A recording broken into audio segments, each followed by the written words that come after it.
പാലക്കാടുകാരുടെ ഒരു നേരത്തെ ഞാൻ പാലക്കാട് വന്നു പോയിരുന്നു, ഇപ്പോൾ പാലക്കാട്ടുകാരനായി. അങ്ങൻ്റെ കൂടെ ഒരുപാട് ദിവസം ഈ പ്രചരണത്തിന് വീട് കയറാനൊക്കെ വന്നല്ലോ. എനിക്ക് കിട്ടിയൊരു സൗകര്യം അങ്ങ് ശ്രദ്ധിച്ചിട്ടുണ്ടോയെന്നറിയില്ല. ഞാനൊരു വീട്ടിൽ പോലും ഊട്ടി വെച്ചിട്ടില്ല. കൈ കൊടുത്തിട്ട് എന്താ ഉച്ചയ്ക്ക് കഴിക്കാൻ, എന്താ രാവിലെ കഴിക്കാൻ, അല്ലെങ്കിൽ കഴിച്ചോ, പിന്നെ എന്തെങ്കിലും ഒരു വിശേഷം ചോദിച്ചിട്ട് ഞാൻ പോവുക ചെയ്യുന്നത്. അതൊരു തേർഡ് ടൈം MLA ആകുമ്പോൾ കിട്ടുന്നൊരു കോൺഫിഡൻസ് ഉണ്ടല്ലോ, ഒരു പരിചയം ഉണ്ടല്ലോ. കോൺഫിഡൻസ് എന്ന് പറഞ്ഞാൽ ഞാൻ അത്രയും ആയി എന്നുള്ളതല്ല, ഞാൻ പറഞ്ഞൊരു പരിചയം ഉണ്ടല്ലോ നമുക്ക്. ഇപ്പം ഒരാളുടെ വീട്ടിൽ പോയിട്ട് അയാൾ ഇങ്ങനെ വളരെ സ്നേഹത്തോടെ കഴിച്ചു ഞങ്ങൾ കയറിയിരിക്കുക എന്ന് പറയുന്ന ഒരാളോട് എനിക്കൊരു വോട്ട് ചെയ്യണം എന്ന് പറയേണ്ട ആവശ്യമില്ല. പാലക്കാട്ടെ UDF സ്ഥാനത്ത് രാഹുൽ മാങ്കൂട്ടത്തിൽ നമ്മോടൊപ്പം ചേരുകയാണ്. ഈ പ്രാഥമികവും എനിക്കൊന്ന് വിശദമായ കണക്കുകൾ തന്നെ എടുത്തിട്ടുണ്ടാവും തോന്നുന്നു. ആത്മവിശ്വാസം എന്തെങ്കിലും കുറവ് വന്നിട്ടുണ്ടോ? ഇല്ലില്ല, ആത്മവിശ്വാസം കൂടി. കാരണം ഇപ്പോൾ വിശദമായ കണക്ക്, ഇപ്പം ഒന്ന് മാധ്യമങ്ങളിൽ വന്നൊരു കണക്ക് അത് തെറ്റാണ്. അതിൻ്റെ സോഴ്സ് എന്താണെന്ന് എനിക്കറിയില്ല. ഞാൻ ജില്ലാ കളക്ടറുമായിട്ട് സംസാരിച്ചിരുന്നു. അപ്പോൾ PRD അങ്ങനെ ഒരു കണക്ക് കൊടുത്തിട്ടില്ല എന്നാണ് ജില്ലാ കളക്ടർ തന്നെ പറഞ്ഞിരിക്കുന്നത്. അപ്പം ഇതിൻ്റെ തെരഞ്ഞെടുപ്പുമായി ബന്ധപ്പെട്ട കണക്കിൻ്റെ ആധികാരികത 17C ആണ്. ഈ ബൂത്തിൽ നിന്ന് നമുക്ക് കിട്ടുന്ന കൗണ്ടർ ഫോമാണ് അതിൻ്റെ ഏറ്റവും ആധികാരികമായിട്ടുള്ള രേഖ. ആ രേഖയുടെ അടിസ്ഥാനത്തിൽ നമ്മൾ എല്ലാ ബൂത്തിലെയും കണക്കെടുക്കുമ്പോൾ പാലക്കാട് മുനിസിപ്പാലിറ്റി BJP ജയിക്കുമെന്ന് അവർ പറഞ്ഞ ആത്മവിശ്വാസം തന്നെ എന്തായിരുന്നു? പഞ്ചായത്തിൽ വോട്ട് കുറഞ്ഞു, മുനിസിപ്പാലിറ്റിയിൽ വോട്ട് കൂടി. അതാണല്ലോ അവരുടെ ജയിക്കുമെന്ന ആർഗ്യുമെൻറ്റ് പ്ലേസ് ചെയ്തിരിക്കുന്ന ഫൗണ്ടേഷൻ. അതാണ്. ഞങ്ങളങ്ങനെയല്ല. ഞങ്ങളുടെ ആർഗ്യുമെൻ്റ് എന്ന് പറഞ്ഞാൽ പാലക്കാട് എവിടുത്തെ വോട്ടും ഞങ്ങളെ ബാധിക്കുന്നതും ഞങ്ങൾക്ക് സ്വാധീനമുള്ളതുമാണ് എല്ലായിടത്തെയും വോട്ടും. അവരുടെ ആർഗ്യുമെൻ്റ് ഫൗണ്ടേഷൻ തന്നെ അതാണ്. എന്നാൽ ആ ഫൗണ്ടേഷൻ തന്നെ പൊളിഞ്ഞു. മുനിസിപ്പാലിറ്റിയിൽ പോളിംഗ് കുറയുകയും പഞ്ചായത്തുകളിൽ പോളിംഗ് കൂടുകയുമാണ് ചെയ്തത്. പാലക്കാട് മുനിസിപ്പാലിറ്റിയിൽ 67% പോളിംഗ് ഉണ്ടായത്. പഞ്ചായത്തുകളിലെല്ലാം ഉയർന്ന പോളിംഗ് ഉണ്ടാവുകയും ചെയ്തു. അപ്പോൾ അതുകൊണ്ട് തന്നെ BJPയുടെ ക്ലെയിം തന്നെ പോയി. അവരുടെ ശക്തി കേന്ദ്രങ്ങളിൽ വോട്ട് കുറഞ്ഞു. UDFൻ്റെ ഇനി മുനിസിപ്പാലിറ്റിയുടെ തന്നെ പോളിംഗ് 67% ആകുമ്പം UDF ശക്തി കേന്ദ്രങ്ങളിലെല്ലാം ഉയർന്ന പോളിംഗാണ്. അപ്പോൾ അതുകൊണ്ട് സ്വാഭാവികമായിട്ട് ആധികാരികമായി വിജയം ഉണ്ടാകും. LDF സ്ഥാനാർത്ഥി പറയുന്ന 60,000 വോട്ട് നേടി ജയിക്കുമെന്നാണ്. പിന്നെ എന്തൊക്കെ ഫാക്ടറാണ് നിങ്ങൾ തുണച്ചതാണ് കരുതുന്നത്?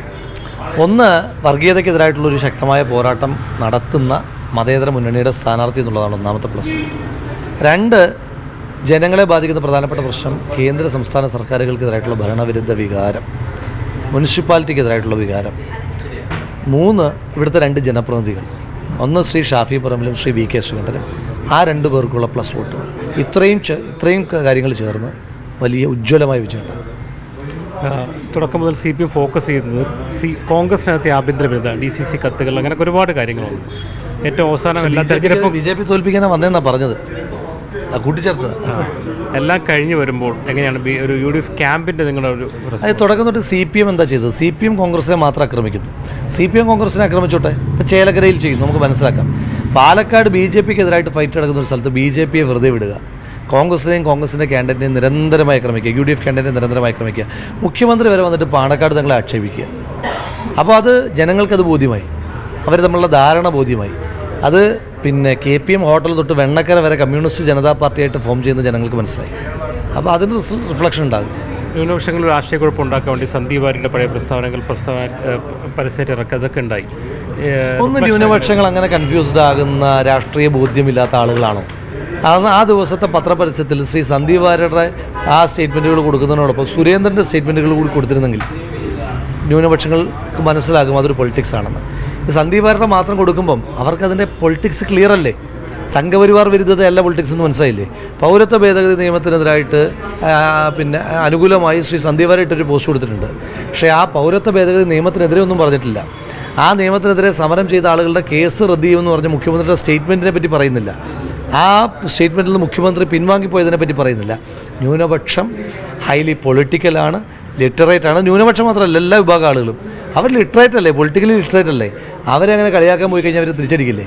ഇപ്പം നിങ്ങളൊരാൾ ടീസ് ചെയ്യുകയാണ് അല്ലേ, നിങ്ങളൊരാൾ ടീസ് ചെയ്ത് കഴിഞ്ഞാൽ നിങ്ങളുടെ പ്രതികരണം എന്തായിരിക്കും?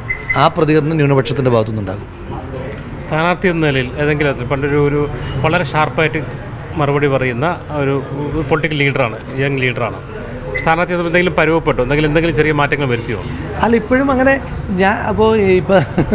അങ്ങനെ ഒരു ചർച്ച ഇപ്പോൾ ഒരുപാട് പേര് ചോദിച്ചു. അങ്ങനെ ഞാൻ മുൻപും മാധ്യമ ചർച്ചകളായാലും മാധ്യമ സമ്മേളനങ്ങളായാലും ഞാനങ്ങനെ ഒച്ച വെക്കുന്ന ആളോ മോശം വാക്കുകൾ പറയുന്ന ഒരാളോ അഗ്രസീവ് സ്റ്റേറ്റ്മെൻറ്റ്സ് നടത്തുന്ന ഒരാളോ അല്ല. ഞാൻ ഇഷ്യൂ ഓറിയൻറ്റഡ് ആയിട്ടാണ്. ഞാൻ ചർച്ചകൾ നടത്തുമ്പോൾ ഏറ്റവും സോഫ്റ്റ് സ്പോക്കണായിട്ട് ചർച്ച നടത്തിക്കൊണ്ടിരിക്കുന്ന ആളാണ്. വളരെ സാവധാനത്തിൽ പറയുന്ന ആളാണ്. അപ്പോൾ എൻ്റെ പ്രസംഗങ്ങളായി കഴിഞ്ഞാലും ഞാൻ വളരെ സാവധാനത്തിലാണ് പ്രസംഗിക്കുന്നത്. പിന്നെ ചില വിഷയങ്ങളിൽ നമുക്കൊരു അതിവൈകാരികത തന്നെയുണ്ട്. ഒരു ഉദാഹരണം പറഞ്ഞാൽ TP ചന്ദ്രശേഖരൻ്റെ കൊലപാതകം വിഷയമായാൽ എൻ്റെ പ്രതികരണം അതിവൈകാരിക. അതിപ്പോൾ ചോദിച്ചാലും അതിവൈകാരികമായിട്ട് പറയും. നവീൻ്റെത് കൊലപാതകമാണെന്ന് പറഞ്ഞ ഏക ആൾ ഞാനല്ലേ? അത് അഗ്രസീവ് സ്റ്റേറ്റ്മെൻറ്റാണ്, അത് ഇഷ്യൂ ഓറിയൻറ്റഡാണ്, അതിപ്പോഴും അങ്ങനെ തന്നെയാണ്. പിന്നെ വെറുതെ നമ്മൾ ജനങ്ങളോട് അഗ്രസീവ്നെസ് കാണിക്കേണ്ട കാര്യമില്ലുണ്ടോ? അപ്പോൾ എന്നോട് വളരെ സ്നേഹമായിട്ട് നിൽക്കുന്ന ആളുകളോട് അതെന്താ നിങ്ങൾ എന്നോട് സ്നേഹമായിട്ട് നിൽക്കുന്നത് ചോദിക്കേണ്ട കാര്യമില്ല. CPM-എതിരെയും CM-നെതിരെയൊക്കെ വളരെ ഷാർപ്പ്, നിങ്ങൾ എതിരെ ചെറിയ നിൽക്കുന്ന ആൾക്കാരാണ്. വളരെ അതെനിക്ക് ബോധ്യമുണ്ട് ആർക്കെതിരെയാണ് ഫൈറ്റ് എന്നുള്ളത്. ഇപ്പം നിങ്ങളൊന്ന് ആലോചിച്ച് നോക്കൂ, ഇവിടെ CPM-ൻ്റെ പിന്നെ സ്വതന്ത്ര സ്ഥാനാർത്ഥിയെ നിർത്തിയിരുന്ന ആൾ എന്തോരം വ്യക്തിപരമായി അധിക്ഷേപിക്കുക. ഇപ്പോൾ ഇവിടുത്തെ എതിർ സ്ഥാനാർത്ഥികൾ എന്നെ പറ്റി പറഞ്ഞിട്ടുള്ള കമൻറ്റുകൾ നിങ്ങളെടുത്തേ. കുട്ടിക്കുരങ്ങുന്നൊരു സ്ഥാനാർത്ഥി പറഞ്ഞില്ല എന്നെ, ഞാൻ അതിൻ്റെ പേര് വിളിച്ചു പോകാനും വന്നില്ലല്ലോ, ഞാൻ രണ്ടും ചെയ്തില്ലല്ലോ. അതിനെതിരെ എന്നാൽ തിരിച്ച് അതേ നാണയത്തിൽ പിന്നെ ഒരു പ്രതികരണം നടത്തിയില്ല. ഒന്ന്. രണ്ട്, അയ്യോ എന്നെ കുട്ടിക്കുരങ്ങെന്ന് വിളിച്ച് പിന്നെ എല്ലാവരും നാട്ടുകാരെ ഓടി വായു എന്ന് പറഞ്ഞിട്ട് ഞാൻ പൊട്ടിക്കരയാനും പോയില്ല. അതൊരു വിഷയമല്ല തെരഞ്ഞെടുപ്പിൽ, അത് പറഞ്ഞോട്ടെ, അത് അവരുടെ സംസ്കാരം. ഇന്നലെ എന്നെ പറ്റി എന്താ പറഞ്ഞത്? സ്ഥലകാല ബോധമില്ല, സ്ഥിരബുദ്ധി ഇല്ലാത്ത ആൾ. ഞാൻ എന്തെങ്കിലും പറഞ്ഞു? ഞാനതൊരു പ്രതികരണമായിട്ട് പറഞ്ഞില്ല. നിങ്ങൾ ചോദിച്ചപ്പോൾ ജനം കണ്ടോട്ടെ എന്നേ പറഞ്ഞുള്ളൂ. ഞാൻ തിരിച്ചെന്ന അതേ നാണയത്തിൽ പറഞ്ഞില്ല. അത് എനിക്ക് തെരഞ്ഞെടുപ്പിൽ ആർക്കെതിരെയാണ് ഫൈറ്റ്, എന്താണ് ഫൈറ്റ് എന്നും ബോധ്യമുണ്ട്. തെരഞ്ഞെടുപ്പിൽ ഇപ്പോൾ ഞാനിവിടെ CPM-നെതിരെ മാത്രം പറഞ്ഞുകൊണ്ടിരുന്നാൽ BJP രണ്ടാമത് നിൽക്കുന്ന മണ്ഡലത്തിൽ ഞാൻ എന്നാൽ CPM-നെതിരെ മാത്രം പറഞ്ഞുകൊണ്ടിരിക്കുന്നത്. എന്നാൽ സർക്കാരിൻ്റെ തെറ്റുകൾ, അത് നെൽകൃഷി കർഷകരോടുള്ള സമീപനം, നവീൻ്റെ കൊലപാതകം അടക്കമുള്ള വിഷയങ്ങൾ പറഞ്ഞു. പക്ഷേ അതിനേക്കാൾ ഗ്രാവിറ്റിയോടുകൂടി ഞാൻ BJP-ക്കെതിരെ പറഞ്ഞു. കാരണം ഇവിടെ ഫൈറ്റ് BJP ആയിട്ടാണ്. അത് അവർ മറന്നുപോയി, അതിൻ്റെ ഉത്തരവാദിത്തമല്ല. പത്തനംതിട്ട അടൂർ വന്ന് ഇവിടെ പാലക്കാട് നേരത്തെ വന്നിട്ടുണ്ട്. അപ്പോൾ സ്ഥാനാർത്ഥി എന്ന നിലയിൽ ഇത്ര നാൾ ജീവിച്ചാണ്. എങ്ങനെയാണ് പാലക്കാടുകാരുടെ ഒരു നേരത്തെ ഞാൻ പാലക്കാട് വന്നു പോകുമായിരുന്നു, ഇപ്പോൾ പാലക്കാടുകാരനായി. അങ്ങനെ കൂടെ ഒരുപാട് ദിവസം ഈ പ്രചരണത്തിന് വീട് കയറാനൊക്കെ വന്നല്ലോ. എനിക്ക് കിട്ടിയൊരു സൗകര്യം അങ്ങ് ശ്രദ്ധിച്ചിട്ടുണ്ടോയെന്നറിയില്ല. ഞാനൊരു വീട്ടിൽ പോലും ഊട്ടി ചോദിച്ചിട്ടില്ല.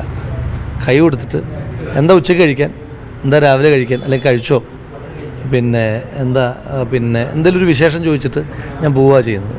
അതൊരു തേർഡ് ടൈം MLA ആകുമ്പോൾ കിട്ടുന്നൊരു കോൺഫിഡൻസ് ഉണ്ടല്ലോ, ഒരു പരിചയം ഉണ്ടല്ലോ. കോൺഫിഡൻസ് എന്ന് പറഞ്ഞാൽ ഞാൻ അത്രയും ആയി എന്നുള്ളതല്ല, ഞാൻ പറഞ്ഞൊരു പരിചയം ഉണ്ടല്ലോ നമുക്ക്. ഇപ്പം ഒരാളുടെ വീട്ടിൽ പോയിട്ട് അയാളോട് അയാൾ ഇങ്ങനെ വളരെ സ്നേഹത്തോടെ കഴിച്ചോ നിങ്ങൾ കയറിയിരിക്കുക എന്ന് പറയുന്ന ഒരാളോട് എനിക്കൊരു വോട്ട് ചെയ്യണേ എന്ന് പറയേണ്ട ആവശ്യമില്ല.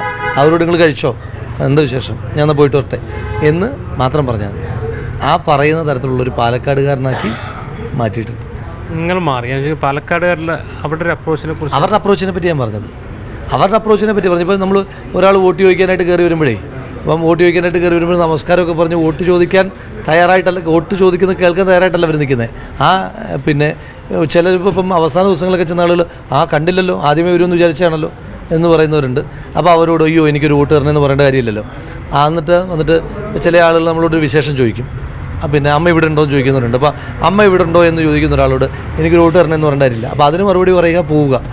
അല്ലെങ്കിൽ പിന്നെ ഇപ്പോൾ ഭക്ഷണം കഴിച്ചോ എന്ന് ചോദിക്കുന്ന ആളോട് വോട്ട് ചോദിക്കേണ്ട കാര്യമില്ല. അവരിലൊരാളാകുമ്പോഴാണ് ആ ചോദ്യങ്ങൾ വരുന്നത് അല്ലേ. നമ്മളൊരു അപരിചിതനോടാണ് ഇങ്ങനെ നോക്കി നിൽക്കുന്നത്. നമ്മളോടൊരു ചോദ്യം ചോദിക്കുക എന്ന് പറഞ്ഞാൽ അപരിചിതത്തിൽ. ഇപ്പം നിങ്ങളെ ആദ്യമായി ഞാൻ കാണുന്ന അവസ്ഥയല്ലോ ഇപ്പം നിങ്ങൾ എൻ്റെ അടുത്ത് ഇൻ്റർവ്യൂ എടുക്കാൻ വരുന്നതിന് മുന്നേ അണ്ണാന്ന് പറഞ്ഞിട്ട് വിശേഷം ഉണ്ടല്ലേ.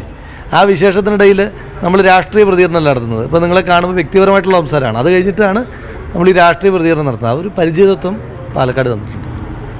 എന്തായാലും വലിയ ആത്മവിശ്വാസത്തിലാണ്. മാത്രമല്ല ഒരു പാലക്കാടുകാരനായതിൻ്റെ ഒരു സന്തോഷം കൂടി പങ്കുവയ്ക്കുകയാണ് രാഹുൽ മാങ്കൂട്ടത്തിൽ.